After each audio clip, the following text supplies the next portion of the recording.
Om Shri Gurubhyo Namaha.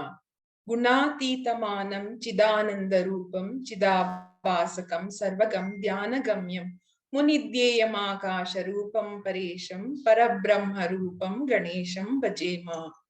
Team Param Vedanta extends a warm welcome for the 56th session of Bhagavad Gita, verse by verse, and a very good evening to all of you. Today happens to be the Guru Nanak Jayanti, which falls on Kartik Purnima. Kartik Purnima is a Hindu, Sikh and Jain festival celebrated on the full moon day or the 15th lunar day of Kartik month. It is also known as Tripuri Purnima or Tripurari Purnima, which derives its name from Tripurari, the foe of the demon Tripurasura. Tripurari is an epithet of Lord Shiva. Shiva in his form as Tripurantaka killed Tripurasura on this day. Tripurasura had conquered the whole world and defeated the gods and also created 3 cities in space, together called Tripura. The killing of the demons and destruction of the cities with a single arrow by Shiva overjoyed the gods, and they declared this day as a festival of illuminations. This day is also called as Deva Diwali or Diwali of the gods. Moving on, in today's session, we continue our study of the 8th chapter with an attempt to understand the next 5 verses numbering 18 to 23. Our team of speakers for today consists of Dr. Raksha, Sri Karthik, Kumari Vindhya, Sri Vinayakan and Srimati Neeta. Our revered teacher, Dr. Timmappa Hegde sir, will bring in his wisdom to collate the verses, giving us a bigger picture with a perspective. Today's chanting is by Srimati Meenakshi Shanmugam. Let us tune in to resonate with our understanding of these verses. To begin with, we have Dr. Sundar giving us a quick recap of the previous session, which is important for picking up the strands from where we left. Dear friends, let's brace ourselves for this inward journey and attentively listen into what Krishna tells Arjuna. Over to you, Dr. Sundar. Sir. Hari Om Shri Gurubhyo Namaha. In this 13th verse of the 8th chapter, Lord Krishna is teaching us Omkara Upasana. He is doing this as a process of teaching the method of Krama Mukti, which was dealt with in the previous 12th verse also. In Krama Mukti, a Nishkama Upasaka who does not have the benefit of Guru Shastra Upadesha, Vedanta Vichara, continues to be devoted to the Lord throughout his life, thereby remembers the Lord even at the time of death and attains to God. Om Ekaksharam Brahma, the Om which is the monosyllable which reveals Brahman, Vyaharan, uttering throughout one's life, Mam Anusmaran, and invoking upon it the infinite Lord, the person who leaves his body at the time of death attains to the Lord. That's what this verse says. The infinite Lord is abstract, not easily tangible. Therefore, in this verse, Lord Krishna is offering Om as an alambanam on which the infinite can be invoked. So he is giving us a formula to utter Om and thereby remember Lord throughout our life. In this next verse, Lord Krishna answers the 7th question that Arjuna posed. What is the significance of remembering Lord at the time of death? So it was dealt with at that time that what one remembers at the time of death, that one shall attain. And one can remember God at the time of death by remembering Him throughout our life. And how to remember Lord throughout our life is dealt with in this verse. So Lord Krishna is making 2 points here: to remember always and continuously, which is Nityasaha and Satatam Smaranam. To do that, he is telling one has to be a Nitya Yukta Yoginaha. One has to realize that our fundamental relationship in this life is with Lord alone. He also makes another point, Ananya Chetaha. Devotion should be undivided, means it should not be disturbed by incidental relationship that we may have in this life. all the roles that we play, the Lord is saying are incidental relationship. Don't be distracted by them. Rather, be focused through that fundamental relationship in our life. Another method Pujya Swami Paramarthananda ji gives is to realize that everything belongs to the Lord. Change from ownership to trusteeship. That removes all the worries and allows us to remember God at all times. In the next 3 verses, we see a shift in gears in this chapter. In the remainder of this chapter, Lord Krishna is going to elaborately deal with 2 types of goals, 2 types of paths, and 2 types of travelers. As is pictorially presented here, the 2 goals are God and the world. The 2 paths are the bright path, which is a path of no return, and the dark path where one returns to samsara. The 2 travelers are the jignasu bhakta, who takes to the path of no return to attain God. And the second traveler is the sakama arthartharthi bhakta, who takes the path of return. In this next verse, Lord Krishna is dealing with God as one of the 2 goals. He is presenting God as the correct goal that we should embrace and avoid the other goal, which is the world. The reasons he gives for that is that God as a goal is free from 3 doshas. If we attain to God as a goal, there is no punarjanma, there is no abode of misery, dukkhalayam, there is happiness always, and there is no ephemerality anymore. Everything becomes eternal. Mam upetya, if you take to God as the goal, God here means Nirguna Swarupa Ishvara, the infinite God. Napnuvanti, one shall never take again to Punarjanma Dukkhalayam and Ashashvatam.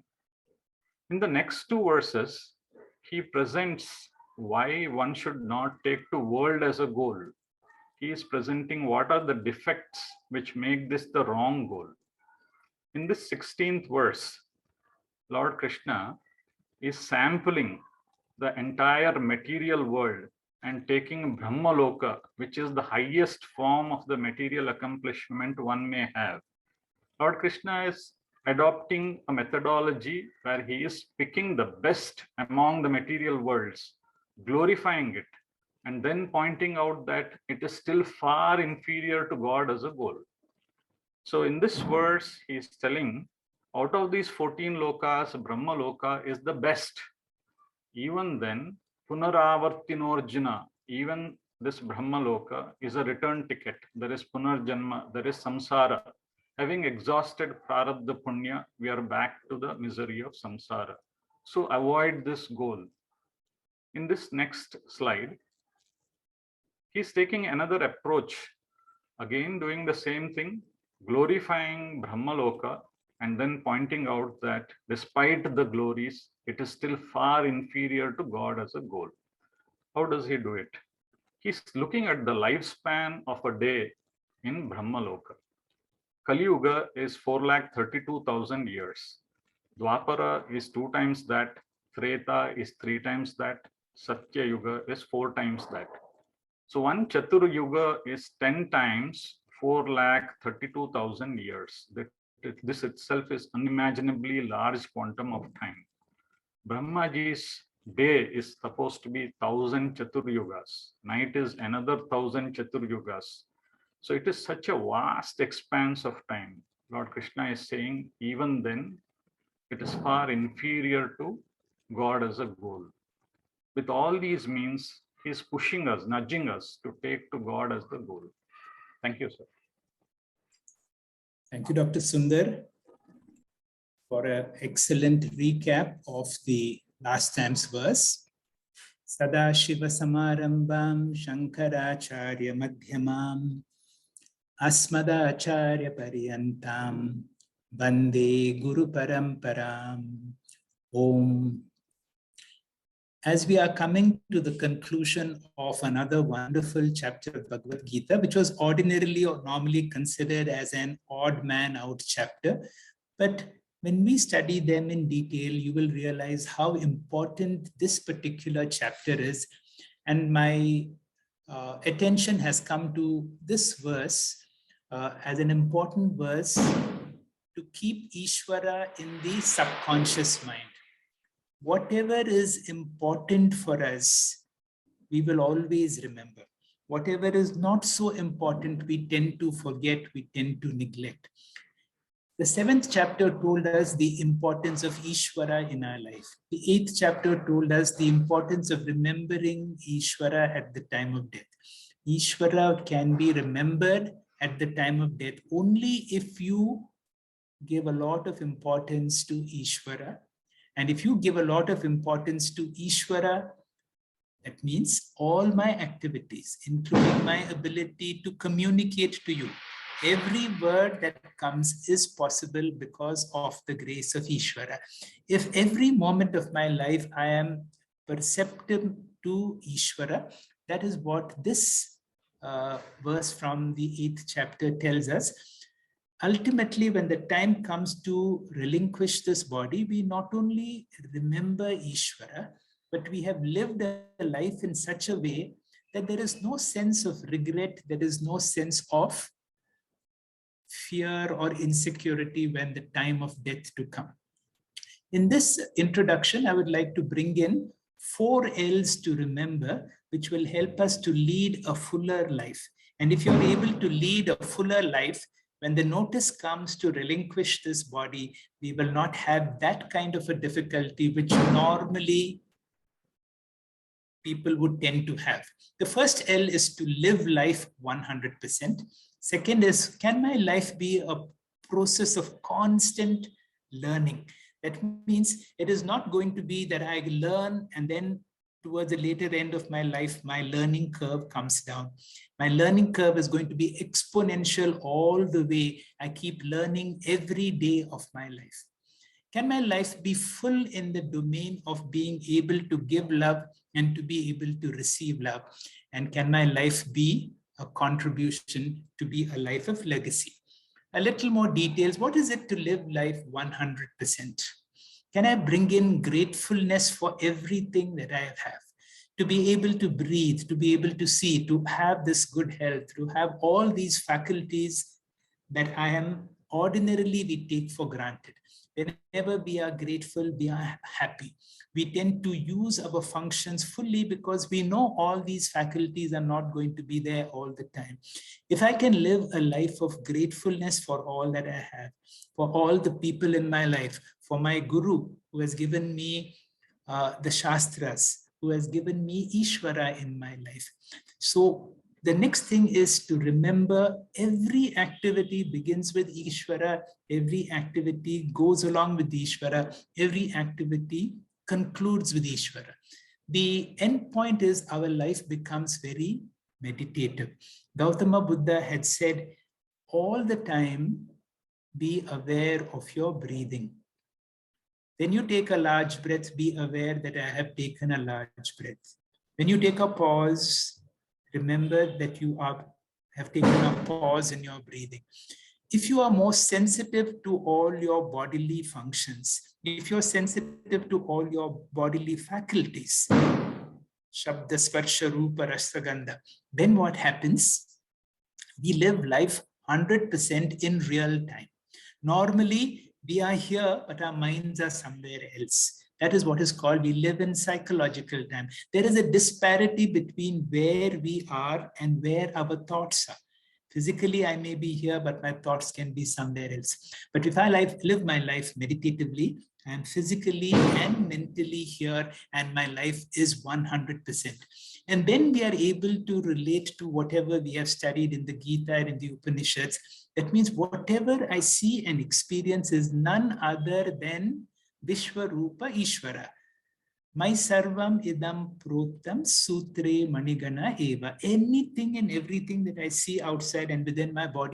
2nd chapter, verse 4 is worth remembering all the time. It says, Pratibodha viditam matam.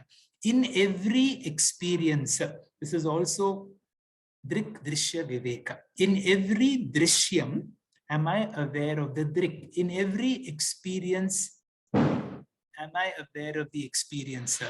You are hearing my voice, but are you aware of that conscious principle within you because of which you are able to hear? If I am in that, I constantly move from existence outside to consciousness within. My life becomes a meditative, living life 100%. If you are able to live life 100%, every moment of your life is a learning experience. A lived life is an experience to learn from every moment or every experience of my life. A nice example is given of Lord Dattatreya. And it is said he had 24 gurus, and every aspect of nature was a teacher for him in some way. Extending on, we will see we often learn more from our failures than from our successes. A nice phrase to how you can be a winner always. When you win, you win. When you lose, if you are able to learn, you continue to win all the time.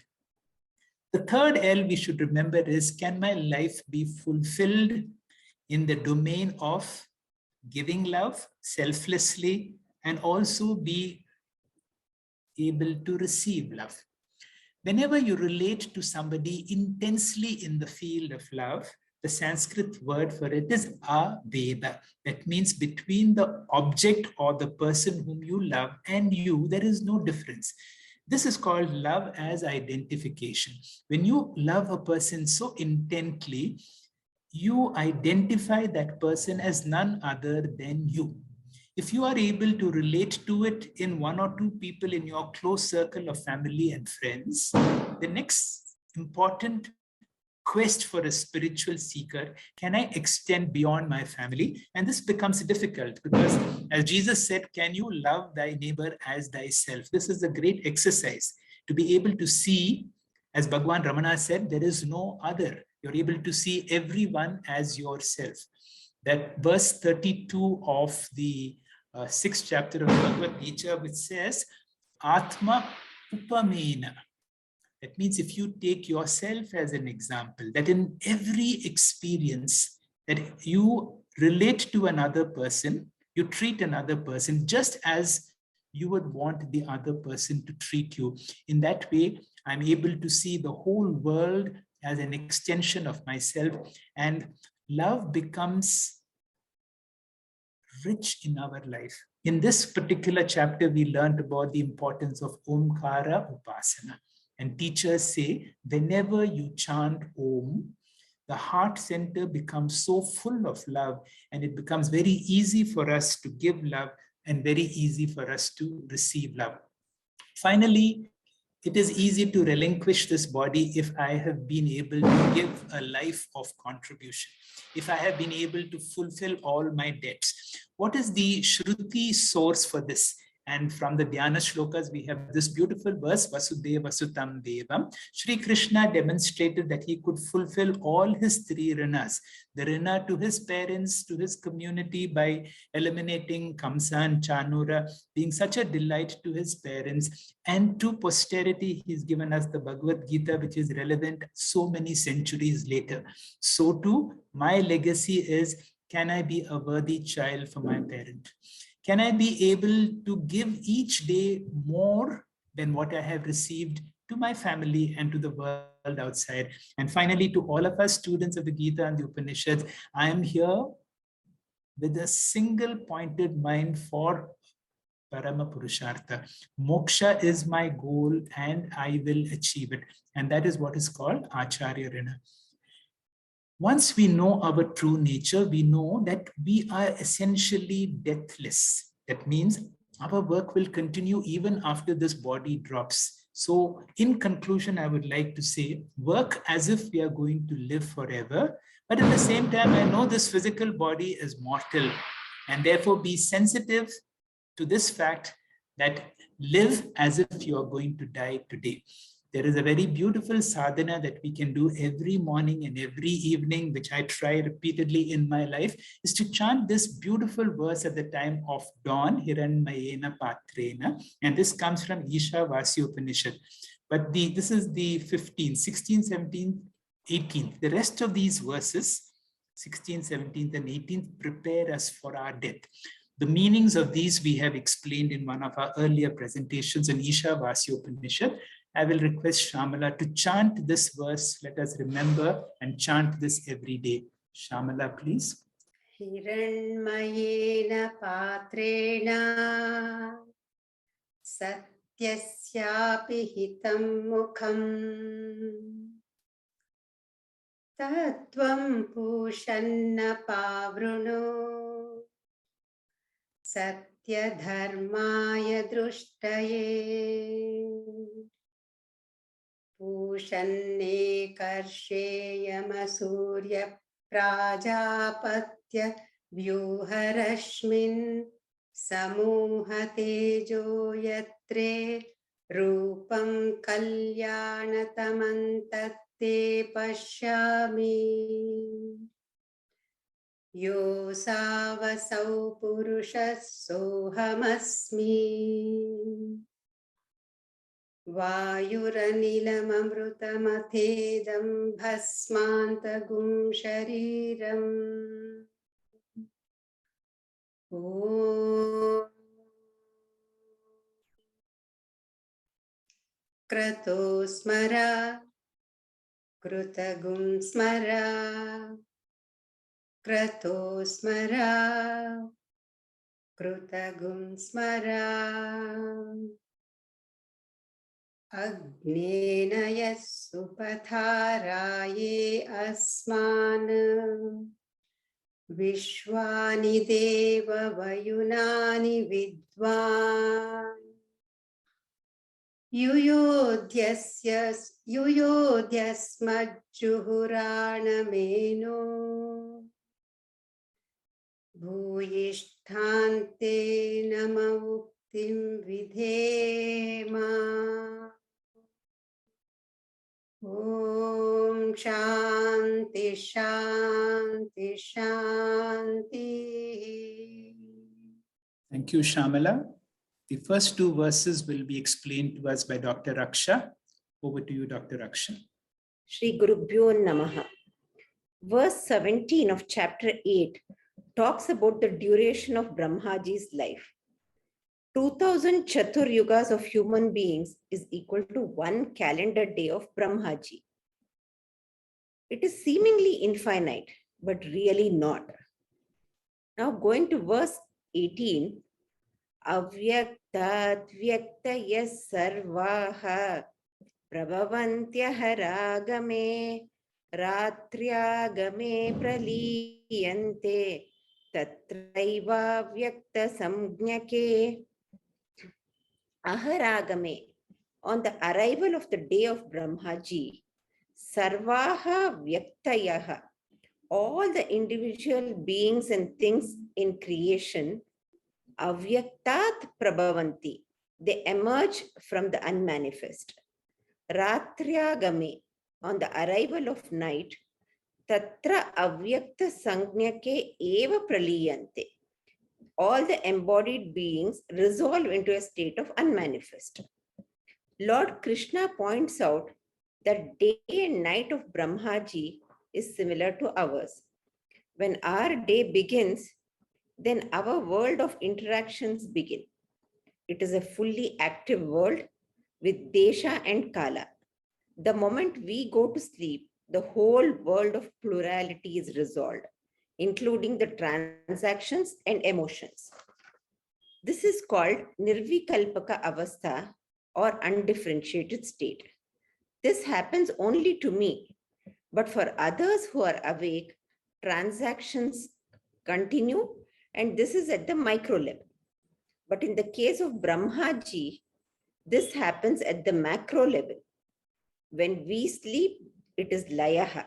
When Bramhaji sleeps, it is pralayaha. Madhusudana Saraswati says the word avyaktah refers to Bramhaji in his sleeping state. At the commencement of the day of Bramhaji, there appears a change in the subtle state of Prakriti, which assumes a gross form. All the embodied beings become connected according to their respective karma. At the end of 1000 celestial yugas, they get embedded into the subtle state of Prakriti. Vedanta never accepts the creation of the world. Creation is eternal. It is only the potential form which undergoes modification, which is in a cyclic form of manifest and unmanifest.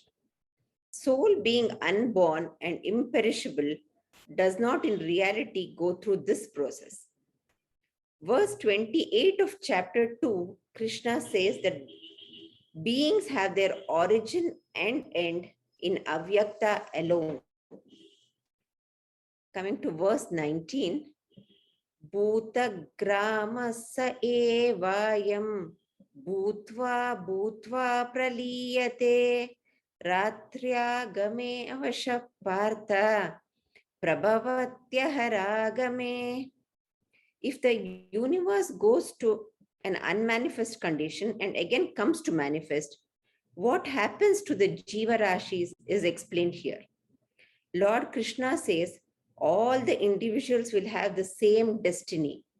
They also will go to the unmanifest condition in which all the Jivas will remain potentially inactive, dormant like the hibernation of some animals, and after remaining in potential form, will emerge with their own punyam and papam intact.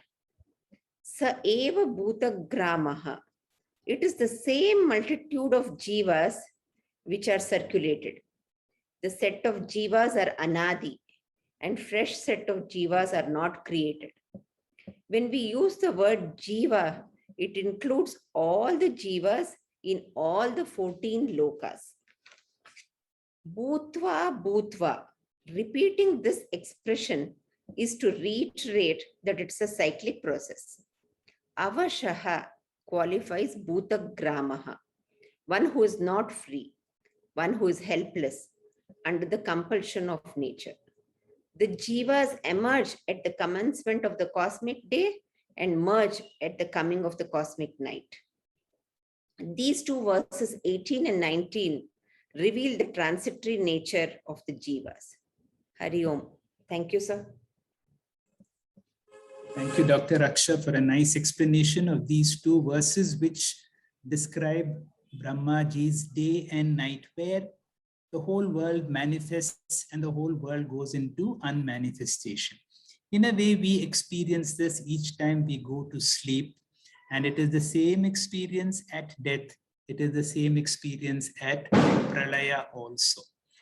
We now come to verses 20, 21, and 22, which are the goalpost verses of the 8th chapter, where Sri Krishna answers that question, Kim Tad Brahman? And the opening verse 20 will be explained to us by Karthik. Over to you, Karthik. Thank you, Doctor. This shloka hinges on one seemingly small word called tu. It is a distinguisher which talks about, which basically translates as however or but. Let's come to that in a bit. So now in this section, Krishna talks about human goals. The goal of Jagat we saw, the goal of Ishvara we saw. We spoke about different prapanchas, vyaktah prapancha, avyaktah prapancha, made of matter and energy respectively. And eventually we saw that the world keeps going in a cycle, manifestation to unmanifestation and again to manifestation. And most importantly, we saw that the creation, the word creation is a misnomer, and it needs to be replaced with manifestation. And then we also saw the results, finite results for karmas done in limited by time and space, parichinna with desha and kala. Those who perform karma alone are reborn, and those who perform karma and add sakama saguna upasana get into Brahma Loka. We saw it leads to a return back. Both of these results involve return to the material universe in human or other forms, as we heard previously, bhutva bhutva praliyate, and avashaha, helplessly or necessarily. Now, once karma never gets destroyed in the process, it can only be destroyed when one breaks the cycle through moksha. Now, when the world goes from the manifest state to the unmanifest state, all the jivas go with it. after remaining in unmanifest condition for one Brahma's day, that is 1000 Chatur Yugas, the Jivas will again manifest, please note, with their punya and papa intact. Nothing is left behind. Another point here important is, here we should remember that Nishkama Upasana Phalam as Krama Mukti, which is Ishvara Prapti, and is categorized as infinite result or moksha, albeit in a convoluted way. Another footnote that is important when we get into this section is, who is a karmi?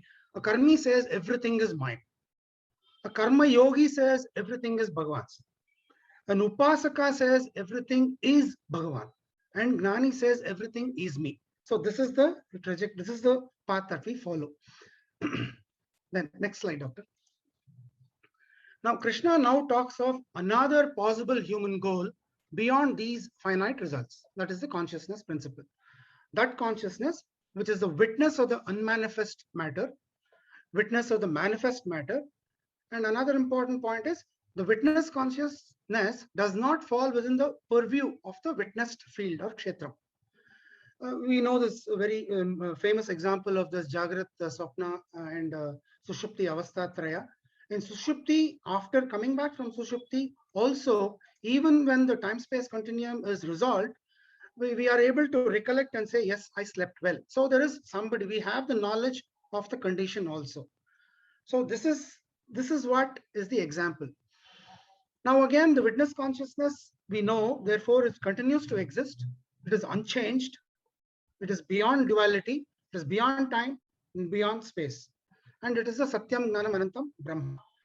Krishna wants Arjuna to discover oneness with that witness consciousness. That is the idea of the shlokas 20, 21, and 22. So the shloka says, Paras tasmat bhavonyo vyakto vyaktat sanatanaha yahasa sarveshu bhuteshu nashyatsuna vinashyati. So, but distinct from that, unmanifest is another unmanifest, which is existent and eternal, that is not destroyed when all beings are destroyed. Now, here we have three entities: manifest matter, unmanifest matter, and unmanifest consciousness. Now let us look at that distinguisher word called tu. Tasmatu paraha. Next slide, Doctor. Tasmatu paraha. The word tu here is a distinguisher. Like as I said earlier, but, whereas, etc. What does it distinguish? That what I am going to say from now on is a different new topic and beyond what I said till now. Tu here is used to distinguish para prakriti from everything else. You may remember that everything else has been reduced to avyaktah, but there is something else superior to that. Tasmat tu paraha. The word tu here shows the distinction of the concept or entity that is going to be talked about. It conveys the idea that there is no other thing like that entity. Avyaktah, the cause of everything that is manifest, is not the final cause after all. It is only another upadhi. The true cause is the basis of avyaktah. That is Brahman or consciousness principle we have spoken of earlier. Now, next, bhavaha. Now, when everything is reduced to avyaktah, the cause, and if it is even other than that, we may think it is non-existent. To show that that entity is not non-existent, Krishna says bhavaha, existent. It always is. That is the nature of Aksharam Brahma. It has no non-existence, abhava, and does not change at all. What is distinct from avyakta and is an existent being is Brahman. Not just existent, Brahman is also sanatanaha, timeless and beyond cause and effect. Now here, even when we use the word beyond, there is nothing beyond. Everything we can reach or see or even imagine is within this avyakta. That means it is the very nature of the seer or the witness, which is Brahman. So this Brahman is beyond time, space, and causality. The next slide. And finally, and this not being limited by time is never destroyed. Sarveshu bhuteshu nashyatsu na vinashyati. The one who remains in all the perishable forms as the witness obviously never gets destroyed. He is Brahman. Thank you, Doctor. Thank you, Karthik, for a nice explanation of a very difficult verse where Shri Krishna is trying to explain that consciousness principle, which is unmanifest, which is beyond time and space, which is answering Arjuna's question on Brahman. What is that Brahman? That will be further explained by Vindhya in the next verse. Over to you, Vindhya. Shri Gurubhyo Namaha.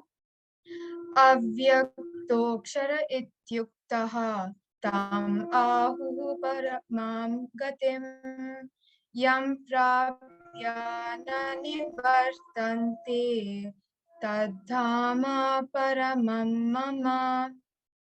Avyaktaha, unmanifested, aksharaha, imperishable, iti, thus, uktaha, called, tam, that, paramam, highest, gatim, goal, ahu, they describe, yam, which, prapya, attained, na, not, nivartante, they return, tat, that, mama, my, parama is highest, and dhamma, state.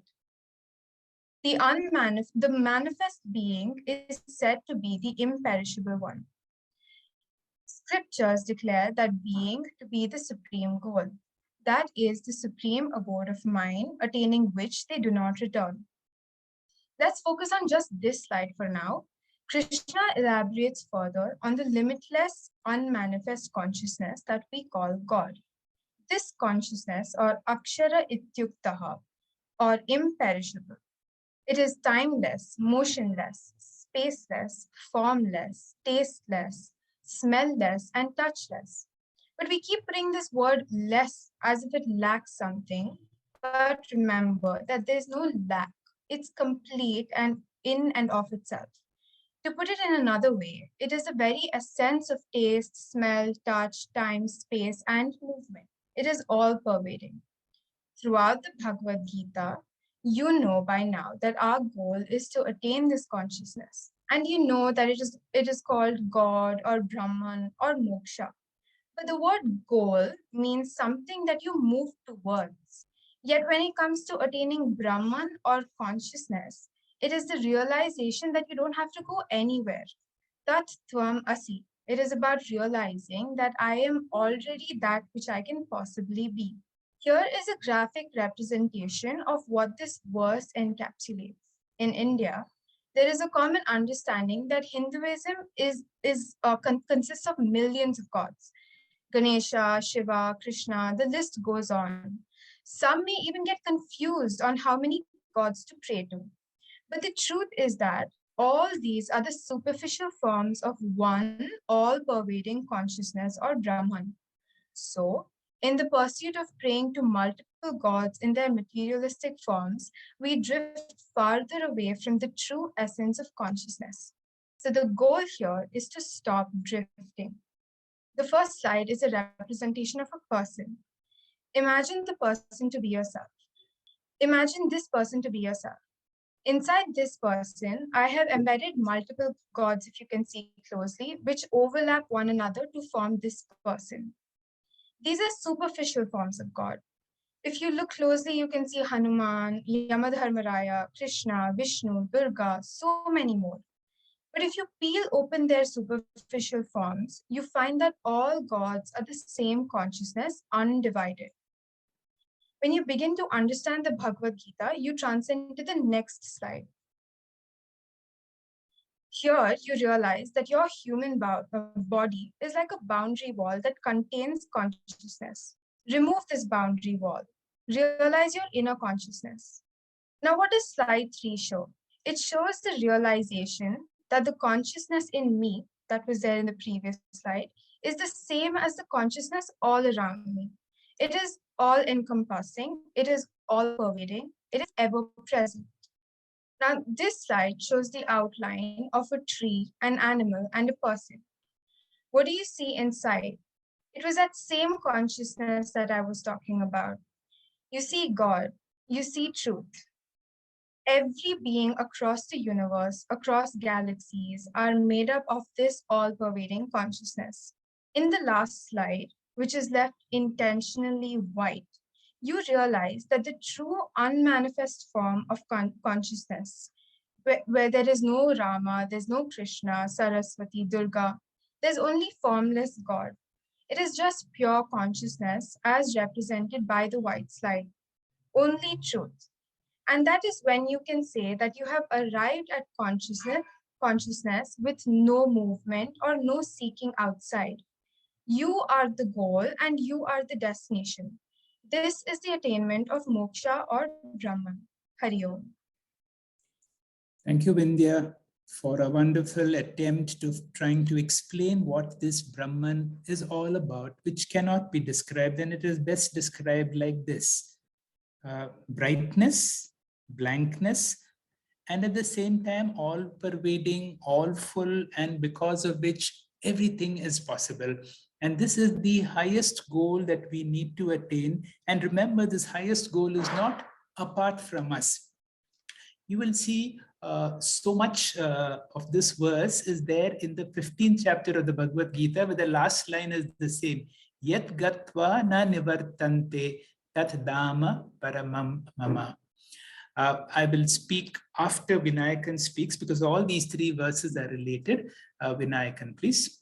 Hari Om, Sri Gurubhyo Namah. So 8th chapter, 22nd verse goes like this. Purusha sa parapartha bhaktyalabhyastvananyaya yasyandasthani bhutani yena sarvamitam tatam. So the literal meaning goes like this. O Arjuna, indeed that Supreme Lord can be attained by undivided devotion. All beings are in him and all this is pervaded by him. So the nature of Brahman, which is beyond time and space, is presented here again. Lord says, Hey Partha, sa parapurusha, this avyaktah, this consciousness principle is called parapurusha. He is the supreme Purusha, supreme Brahman, the highest reality, the absolute truth. Verse says, Yasya andasthani bhudani. Here bhudani means all beings. So whole creation rests in that Brahman. In our daily prayers also it comes. Vishwadharam Gagana Sadrisham. Brahman is the Adharam or support of everything. This is in Nirguna aspect. In Saguna aspect also, Shloka says Meghavarnam Shubhangam. Saguna aspect is mentioned here. So by taking Saguna or Nirguna aspects, in him alone, all the beings rest. So verse next line says, Yena Sarvamidam Tadam. And by this consciousness, the whole creation is pervaded. To talk about the existence of anything, consciousness must be present there. Existence presupposes knowledge and knowledge presupposes consciousness. So therefore, Yena, by that consciousness, the whole creation is pervaded, and that is Brahman. So Krishna says, Ananya Bhaktya Labhya. One can reach to Nirguna Brahman by his own Nishkama Bhakti. Anything falls within the limit of time and space are subjected to mortality. Brahman is timeless principle. With the sincere desire, continue Saguna Bhakti, get the qualifications required for Nirguna Bhakti, then the Brahman is attainable. This is the meaning of this verse. So with this, Lord Krishna completes his comparative study of God as higher goal and world as the lower goal. Hari Om. Thank you, sir. Thank you, Vinayakan. And thanks to all the three speakers, Karthik, Vindhya, and Vinayakan, for explaining this, which is so difficult to explain, about the nature of Brahman, which is not other than our own nature. So you will see, although we Tad Dhamma Paramam Mama, that non-returning goal is not something far away, but it is our true nature, and we need to be able to say we are already that. Although there is no distance between me and my goal, and yet there is so much of difficulty. And Sri Krishna says, it is possible for a bhakta. What kind of a bhakta? Ananya, the one who is no other, the one whose devotion is 100%. That is all we can do. Let us become Ishvara Bhaktas with great amount of commitment. As I see all the three speakers, this is exactly what happens. Once you become a Bhakta, you get a guru, you get that kind of understanding, And then it is a matter of time when you're able to declare what these beautiful verses of the Gita, which are all the essence of the Veda itself. The climax of the whole Bhagavad Gita comes in the 15th chapter. After that, you have the 16th and 17th chapter, which talks about values, the 18th chapter, which talks about the summary of the entire Gita. So the 15th chapter in the 19th and the 20th verse on the Purushottama part is where we come to the climax of the whole Gita, where Sri Krishna says, Yo mam eva asammodaha janati Purushottama. Krishna wants us to know who is this Purushottama. And then he says exactly what we studied in these last few verses where Karthik began saying, in this world, Dva imam Purusho loke kshara and akshara. Kshara means this whole world, including my body, is kshara, which is a perishing, which is a decaying product. In addition to this kshara, there is the causal body, the Maya principle, which Sri Krishna talks about, is the Akshara, which cannot be destroyed because it goes back into the unmanifest form. So there is a manifestation, there is an unmanifestation. And then Sri Krishna says, in addition to all this, there is the third Purusha, the Uttama Purusha. And that Uttama Purusha is described in these beautiful goalpost verses 20, 21, and 22, which we need to learn and meditate upon. We have one concluding verse today, will be explained by Neeta. Over to you, Neeta. Hari Om, Shri Gurubhyo Namaha. In this verse, Krishna is saying, O Arjuna, I shall speak to you about the different paths after death. One path leads to liberation, destination of no return, and the other leads to rebirth. In the previous verses, Krishna has spoken about two different destinations after death, Swargaloka or Kramamukti. One is returnable and the other non-returnable. Now Krishna tells us to reach these two destinations, there are two distinct paths. The traveler that will come to these destinations are also specific. In a sense, the traveler one is the Saguna Ishvara Nishkama Upasaka or the Omkara Upasaka, who's constantly remembering God in life and at the time of death, but for various reasons does not get Guru Shastra Upadesha and has not done Vedanta Vichara. After death, this seeker will go through the brighter path called Shukla Gati or Devayan or Trayana to Brahmaloka. He will receive knowledge of the self there. In Brahmaloka, this Upasaka receives Atma Jnanam. He cognizes his eternal freedom, and this is called Krama Mukti, a point of no return. Traveler 2 is a Karmi who has done a lot of service, rituals, pujas, but does not do any mental sadhanas. He's a Sakama Bhakta. This person goes through the Krishna Marga, also called the Pritruyanam or Dakshinayana, enjoys the higher lokas because of his punya karma, but will eventually have to return into the world of samsara. Remember, in these verses, Krishna does not refer to the jnanis at all. The jnani understands death is only of the body-mind complex. The jnani also knows as Atma, he is not subject to arrival or departure. There is no travel required. He's a Nitya Mukta, eternally liberated, free here and now. Going to the verse, next slide, please. Yatra kale tvanavrittim avrittim chaiva yoginaha prayata yanti tam kalam vyakshami Bharatarishaba. Krishna refers to Arjuna as the best of the Bharatas. Vyakshami, I shall speak about. Tam kalam, this path. Prayata yatra kale, having departed, there are two routes. Krishna uses kale to refer to the marga or the routes here. It does not refer to time of death. Sri Krishna adapts the word kale from the Chandogya or the Brihadaranyaka Upanishads where the travel of the jiva who is without the stula shariram, without free will and without awareness is controlled by Kala Devtas. Thus, Kala refers to path here. Yoginaha refers to the two distinct travelers. One is the Upasaka, Nishkama Bhakta, and the other is a ritualist, Karmi, the Sakama Bhakta. Usually the word yogi is reserved for Upasakas, meditators. But here, the Karmi is also referred to as yogi, just as Krishna had called them in chapter 3.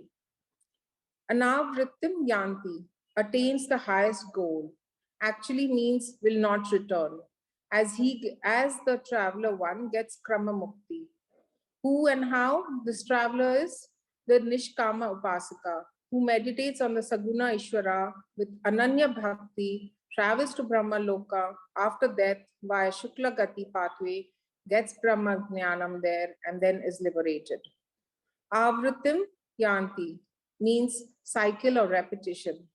The Karmi, because of his good karma, travels by Krishna Gati, attains the Swarga Loka, but then has to return back.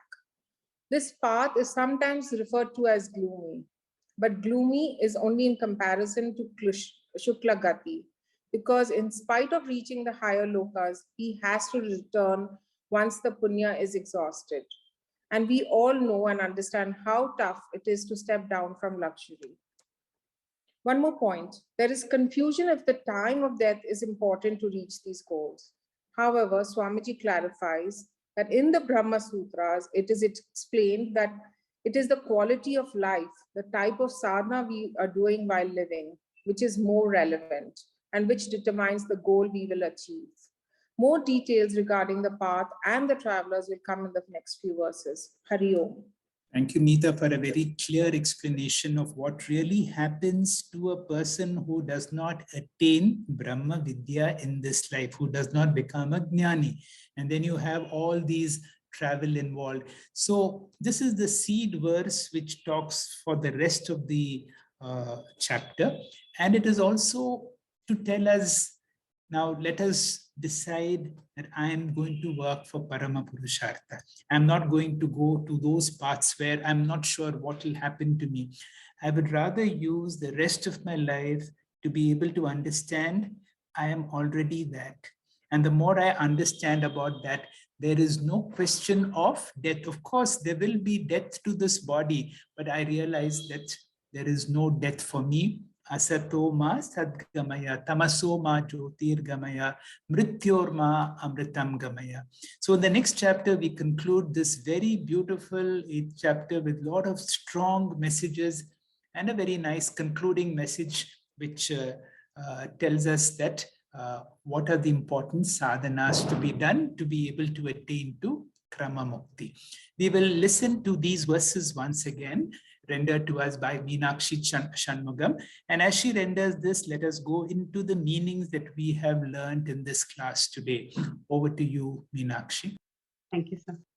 Avyaktah sarvaha prabhavantyah ragame ratriagame praliyante tatraiva vyakta sanyake bhutagramassa evayam bhutva bhutva praliyate ratriagame vashah partha prabhavatyah ragame parastasmathu bhavonyo vyakto vyaktat sanatanaha yasas sarveshu bhuteshu nashyatsu na vinashyati avyaktokshara ityuktah stamahuh paramam gatim yam prapya na nivartante